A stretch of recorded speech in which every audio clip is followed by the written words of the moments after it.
Well, for more analysis, I'm joined by our international affairs editor, Philip Turle. Welcome to you, Philip.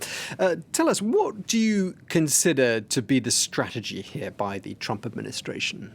Well, if you look at what's been happening recently in the United States, there are two major issues which have done no favours to Donald Trump, who's been accused of mishandling both of them. The first one is, of course, his handling of the coronavirus outbreak in the US, and the second one is his handling of the Black Lives Matter protests. In this particular circumstance, he's now decided that it's time that he shows that he is the president of law and order.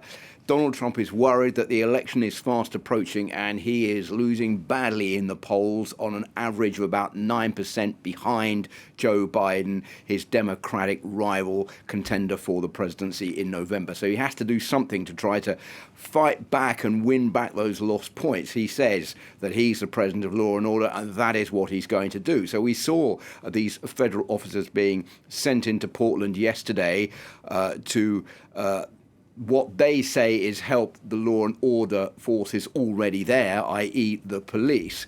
But there are reports that they were very heavy-handed, that they used tear gas. As we heard, the mayor was tear-gassed himself, and there were protesters who were bundled into trucks and taken away, which was totally illegal and nothing to do with the protest. So Donald Trump says, this is what we're going to have to do. The protesters say, well, the fact that he's sending in these federal officers is making the protests worse because people are protesting not only in favour of Black Lives Matter, but against Donald Trump and against this move. So now the president says he's going to send more federal officers to other cities around America. Which ones are we talking about? First of all, Chicago, and we're also talking about Albuquerque, which is in New Mexico. Now, in Chicago, there has been a big increase in the amount of gun crime over the last few months. I've got some figures for you. 1,640 shootings, 414 murders this year so far. That's up 50% over last year. The reason for that basically is because,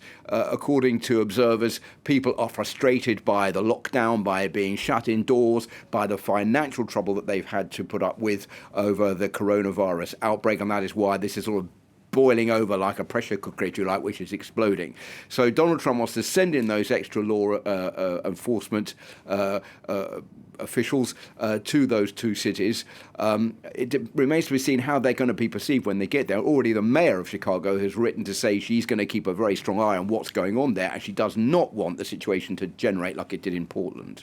Okay, so not just Portland. We're going to see federal agents deployed elsewhere. And as you've already hinted, this whole thing is not going down too well right across America, is it? No, there have been protests about that. There have been a whole load of mayors around the United States who've written to Donald Trump, 15 in fact, saying that they are not in agreement with this and they will not accept these federal agents in their cities to be added to the security forces that they have there already, saying this is not necessary. We can deal with the situation. We don't want our cities to be used as a basis for Donald Trump to try to boost his flagging opinion poll ratings because he can't do anything else but try to stretch his muscles and profit from a situation which he really has very badly dealt with.